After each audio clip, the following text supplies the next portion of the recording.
Deep inside the vast African forest, where sunlight danced through tall trees and the air pulsed with life, lived a young zebra named Zino. He was fast, playful, and curious, always running ahead of his herd, always chasing the sound of adventure. One golden afternoon, as Zino wandered near the edge of a dense swamp, he bent his neck to sip from a quiet pool. The air was still, too still. Not even the birds dared to sing. Then, in a flash, something heavy and cold wrapped around his legs. It was a giant python, thick as a tree trunk, its scales glistening in the fading light.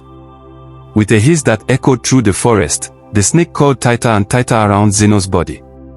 The young zebra kicked and thrashed, but the serpent's grip only grew stronger. The air was squeezed from his lungs, his hoofs tore at the dirt. Zino's cries echoed far beyond the swamp, and by fate, they reached the ears of a group of white explorers who were camping nearby.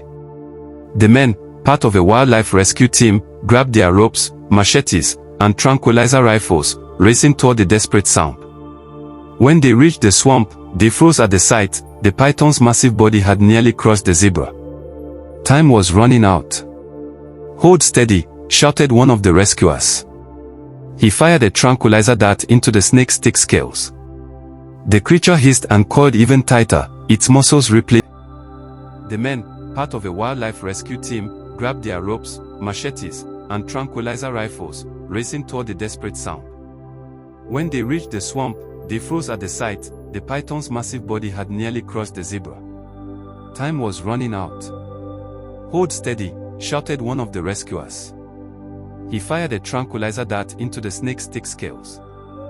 The creature hissed and coiled even tighter, its muscles rippling in fury. Another dart hit. The serpent slowed, its power fading.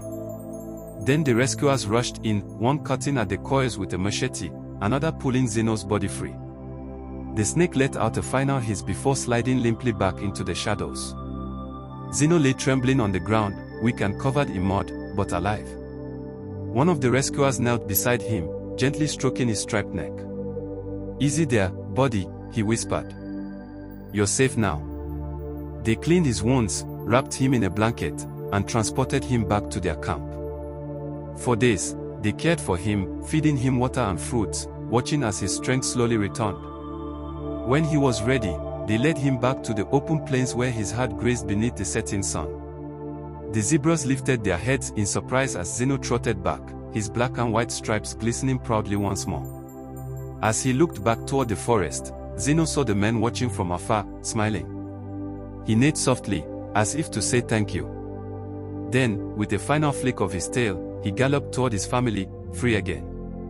And from that day on, the forest whispered a story about a young zebra who faced the coils of death and survived, thanks to courage, kindness, and the helping hands of strangers.